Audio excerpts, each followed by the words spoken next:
Welcome to the class 1 of amalgamation. In this video, we are going to learn meaning of amalgamation, absorption and external reconstruction. So let me share my screen.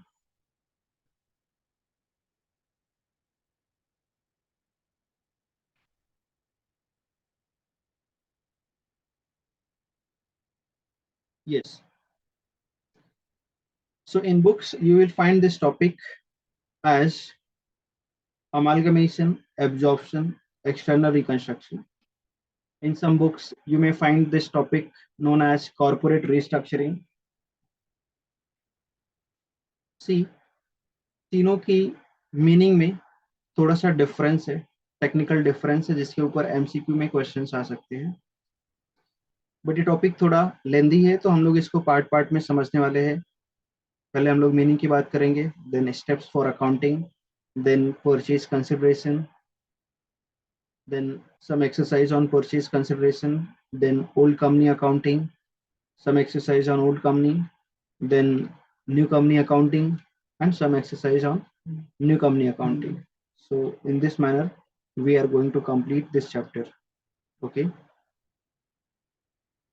So let us talk about the common meaning of amalgamation, absorption, and external reconstruction.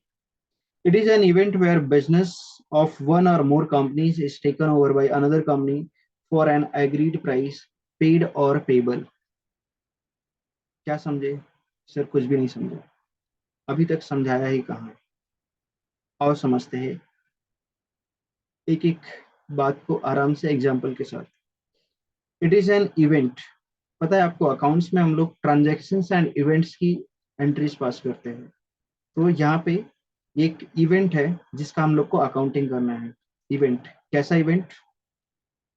जैसे कोई event होता है ना, शादी वगैरह होती है, वैसे यहाँ पे दो कंपनीज का मिलन होने वाला है, शादी होने वाला है। सर क्या मजाक कर रहे हो? मजाक नहीं कर रहा हूँ। जैसे तुम लोग अपने बाबू और सोना को लेके, है ना, सपने देखते हो ना, एक दिन मैं उसका हो जाऊंगा, वो मेरी हो जाएगी। तो वैसे यहाँ पे कुछ कंपनीज लोग एक दूसरे के बारे में सोचते हैं कि मैं वो कंपनी को खरीद लूंगा या उसके साथ मर्ज हो जाऊंगा। तो ऐसा कुछ इवेंट होने वाला है, उसकी अकाउंटिंग हमें सीखना है। Okay, so it is an event where business of one or more company, यहाँ पे एक कंपनी हो सकती है, उससे ज्यादा कंपनी होगी, ठीक है। बट बिजनेस का मतलब होता है assets and liabilities. For this particular chapter, जितनी बार हम लोग बिजनेस बोलेंगे, इसका मतलब हम लोग असेट्स एंड लायबिलिटी की बात कर रहे हैं। सो business means assets and liabilities. जब भी बिजनेस बोलेंगे मतलब असेट्स और लायबिलिटी की बात कर रहे हैं। Okay sir. Is taken over by another company, एक या एक से ज्यादा कंपनी का बिजनेस कोई और कंपनी ले रही है for an agreed price. Agreed price को यहाँ पे purchase consideration, PC, purchase consideration बोलते हैं। पेड और पेबल, पेड मतलब इमीडिएटली पे कर दिया at the time of the event, और कभी कभी हम लोग परचेज प्राइस फ्यूचर में पे करते हैं, तो पेबल भी हो सकता है, फ्यूचर में पे करते हैं। So this is common meaning for all amalgamation, absorption, external reconstruction. But तीनों में टेक्निकल डिफरेंस क्या है वो हमको एग्जाम्पल से समझेगा। तो एक एक करके समझते हैं। एग्जाम्पल नंबर 1, एक एक्स लिमिटेड है, एक वाई लिमिटेड है। ये दो कंपनी है, दोनों मार्केट में अपना अलग अलग बिजनेस कर रहे हैं, बट दोनों का बिजनेस लाइन सेम है, दोनों एक जैसे बिजनेस कर रहे हैं, बट दोनों कंपनी अलग अलग है। तो क्या होगा बताओ? दोनों के बीच में कंपटीशन होगा। यस, टफ कंपटीशन होगा, जोरदार कंपटीशन होगा। और पता है आपको, जब कंपटीशन होता है कंपनीज के बीच में, तो उसमें फायदा कस्टमर का होता है, कंपनीज का लॉस होता है। Best example, telecom sector. Jio market में आने से पहले आप लोग को डेटा वगैरह रिचार्ज करना कितना महंगा होता था? 200-250 में, 300 रुपए में 1 GB डेटा मिलता था, याद है? लेकिन जब से जियो मार्केट में आया, सब कुछ सस्ता हो गया, कॉल वगैरह तो फ्री हो गया, और डेटा भी अभी 200-250 में, 300 में महीने भर चलता है। तो फायदा किसका हुआ? कस्टमर का। कंपटीशन बढ़ा कंपनीज के बीच में, बाकी कंपनीज को लॉस होने लगा, लेकिन फायदा कस्टमर का हुआ।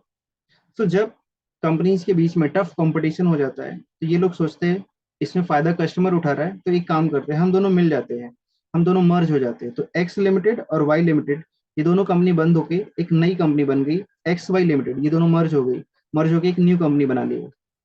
अब दोनों मिलके कस्टमर को लूटेंगे। ओके, तो this scenario is called as amalgamation. क्या हो रहा है अमालगमेशन में? दो या दो से ज्यादा एग्जिस्टिंग कंपनी है जिनका बिजनेस बंद हो गया और उनका बिजनेस अब एक नई कंपनी करेगी, ये X Y limited. Real life example, Vodafone and Idea. ये दोनों कंपनी पहले अलग अलग थी, अब ये दोनों कंपनी मर्ज होके वोडाफोन आइडिया बन गई, वी आई। दोनों अलग अलग थी, दोनों कंपनी बंद होके एक नई कंपनी बन गई, तो इन दोनों का हो गया अमालगमेशन। बोलो, बात समझ में आई? अमालगमेशन क्या है? नेक्स्ट, यहाँ पे एक कंपनी है ए लिमिटेड और एक है बी लिमिटेड। ए लिमिटेड मार्केट में काफी फेमस है, और बी एक नई कंपनी है मार्केट में, जस्ट अभी अभी नया नया बिजनेस शुरू किया है। तो दोनों के बीच में बहुत ज्यादा टफ कंपटीशन नहीं है, बट ए को लग रहा है कि धीरे धीरे बी भी मार्केट में फेमस हो जाएगा तो मुझे टफ कंपटीशन देगा, तो ये बाद में मेरे लिए मुसीबत ना बन जाए, इसलिए ए बी के बिजनेस को खरीद लेता है। ए बी के बिजनेस को खरीद लेता है, तो बाद में क्या होगा? बी लिमिटेड बंद हो जाएगी, ए लिमिटेड ही मार्केट में अपना बिजनेस करेगी। ठीक है, जैसे समंदर में ना बड़ी मछली राज करती है, तो छोटे छोटे मछलियों को खाती रहती है। क्यों? क्योंकि छोटी मछली भी एक दिन बड़ी होके उसको कंपटीशन देगी, है ना? तो ऐसे ही होता है, ये लिमिटेड अपने साथ किसी के साथ कंपटीशन नहीं रखना चाहती, तो जो भी कंपनी आगे बढ़ने की कोशिश कर रही है वो उसको टेक ओवर कर रही है, उसको खरीद ले रही है और उसका बिजनेस अपने में मिला रही है। तो ए लिमिटेड पहले था, वो बाद में भी रहेगा, लेकिन बी को अपने अंदर समा लिया, समेट लिया। इसको बोलते हैं एब्जॉर्प्शन। बात समझ में आई? Yes sir. तीसरा सिनेरियो, ए लिमिटेड ये मार्केट में पहले से बिजनेस कर रही है, बट इसका बिजनेस अच्छा नहीं चल रहा है, लॉस में जा रही है कंपनी, इसका बिजनेस अच्छा नहीं चल रहा है, तो एक नई कंपनी फॉर्म होती है, वो इसके बिजनेस को टेक ओवर कर लेती है। एग्जाम्पल, जैसे एक कंपनी थी रिलायंस एनर्जी के नाम से, अनिल अंबानी की कंपनी थी रिलायंस एनर्जी, लॉस में जा रही थी, वो कंपनी को अडानी इलेक्ट्रिसिटी ने परचेज कर लिया। तो अगर किसी के पास पहले से रिलायंस एनर्जी का कनेक्शन होगा तो पहले उसको रिलायंस एनर्जी का बिल जो आता था इलेक्ट्रिसिटी का, उस पर रिलायंस एनर्जी लिखा था। अब वो कंपनी का कनेक्शन जिसके पास भी होगा तो अब अडानी इलेक्ट्रिसिटी के नाम से बिल आता है, क्योंकि ये कंपनी ने अभी इनका बिजनेस को खरीद लिया, और बाहर से कंपनी का नाम चेंज हो गया, बट अंदर से देखेंगे तो जहाँ पे पहले ऑफिस था वही ऑफिस है, मीटर कनेक्शन वही है, सब कुछ वही है, सेम है, बट बाहर से इसका एक्सटर्नल रिकंस्ट्रक्शन हो गया, एक नई कंपनी आके उसका बिजनेस टेक ओवर कर लिया। Okay, so this case is called as external reconstruction. इन तीनों ही सिचुएशन में मैंने पहले ही बताया, अकाउंटिंग तीनों का ही एक जैसे होता है। तो हम लोग इसमें अकाउंटिंग पर्पज के लिए जिसका बिजनेस बंद हो गया है वो सबको हम लोग बोलेंगे ओल्ड कंपनी, जिसका बिजनेस बंद हो गया उसको हम लोग ओल्ड कंपनी बोलेंगे।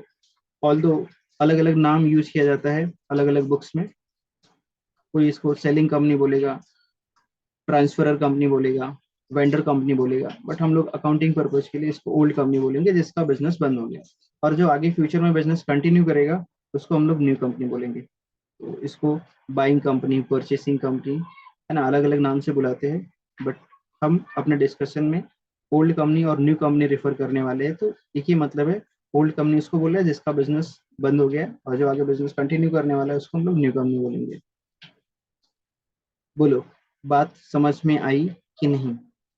यस सर, समझ में आ गई। तो लाओ मेरी फीस दो। अरे पैसे नहीं मांग रहा, बस वीडियो को लाइक सब्सक्राइब शेयर कर दो, वही मेरी फीस है। पैसे तो मैं बिजनेसमैन से कमा लेता हूँ, उनका अकाउंटिंग टैक्सेशन ऑडिटिंग का काम करके, तुम्हारा तो बस प्यार ही काफी है। और किस टॉपिक पे वीडियो चाहिए कमेंट में लिखो, मिलते हैं नेक्स्ट वीडियो में। Till then, bye bye, take care.